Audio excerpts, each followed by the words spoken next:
Çdo mëngjes kur zgjohemi, na shfaqen të njëjtat lajme në televizor ose celular. Skandali mbrëmshëm, skandali mëngjesit, skandali që pritet të ndodhë në drek dhe mega skandali që pritet të ndodhë në darkë. Të gjitha këto të shoqëruara me lajmet e çdo vdekjeje që ndodh në botë, aq sa i kanë zelida agjencitë funerale, sepse gjërat me vlerë nuk ja vlen t'i japim, se s'kan klikime. Më pas janë dhe programet ku politika bën lavazh special truri, kujtal me premtime, tonelata me gënjeshtra dhe pak gram seriozitet. Institucione që janë ngritur jo për të shërbyer popullit, por atij që i ka futur në punë. Edhe kultura në përlajme, po ta shihni, është gjithmonë në fund. Pak para horoskopit.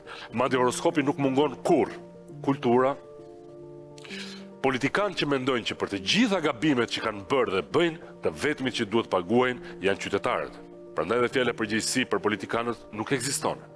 E ndërsa një pjesë e madhe e shoqërisë pretende dhe humbet kohë që këta që kanë 10 vite duke gabuar të bëjnë mirë, ne po humbasim çdo ditë qytetar të vyer që i vetmi gabim që kanë bërë është që u rritën duke bërë mirë pa kërkuar asgjë në këmbim. Çmimet që rriten, të rinj që bëjnë valixhet, prindrit e tyre që i përcjellin me lot, dhe ne që vazhdojmë të përballemi çdo ditë me betejën ndaj padrejtësive, duke ecur si fantazma nëpër një qytet të shtrëmbruar që s'e njohim më dhe ku vështirë të gjesh diçka që ketë mbetur ende në këmbë e njëjtë, njësoj si nga familja jonë. Të gjitha këto të bëjnë të duket sikur shpresa po shuhet dal nga dal, si drita e një qeriu, të ndihesh sikur je thjesht një nga shumë ingranazhet në duart e atyre që janë pushtet. Të ndihesh sikur gjithçka që ndikon në jetën tënde vendoset diku larg, në zyra që si ke parë kurrë, nga njerëz që si ke takuar kurrë, dhe më e keqja, që kurrë nuk kanë pyetur vetën jo, por as neve, nëse e kanë bërë mirë detyrën ndaj qytetarëve dhe atdheut. Dhe ne në këto ujëra kemi notuar, si popull. Keq, keq e më keq, sa keq, s'ka më keq se kaq keq.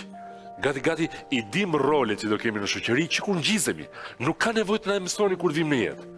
Ky do lindi pa fuqishëm. Ky do lindi kokë shtypur. Këta do jenë shërbëtor në kurrizat e atyre të pafuqishme dhe të bindurve kokë shtypur.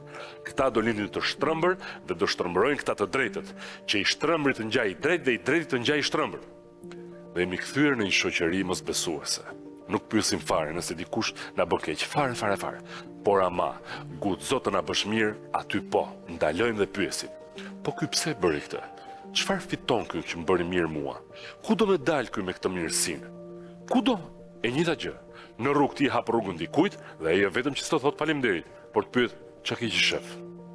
Dhe gjithë kjo ngarkesë e panevojshme është kudo. Kur hyn në autobus, kur qëndron në radh, kur takon dikën në shkallë, gjithmonë me dyshim, gjithmonë gati për luftë.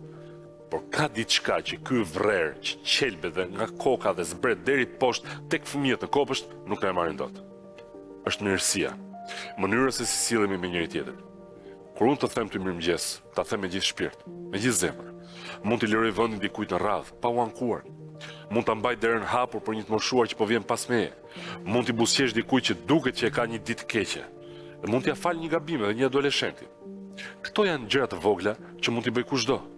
Dhe madje shkenca e ka treguar dhe ka provuar që kur dikush të sillet mirë, përveç se të zbukurohet dita, je i prirur të bësh edhe ti diçka të mirë. Sa do të vogël.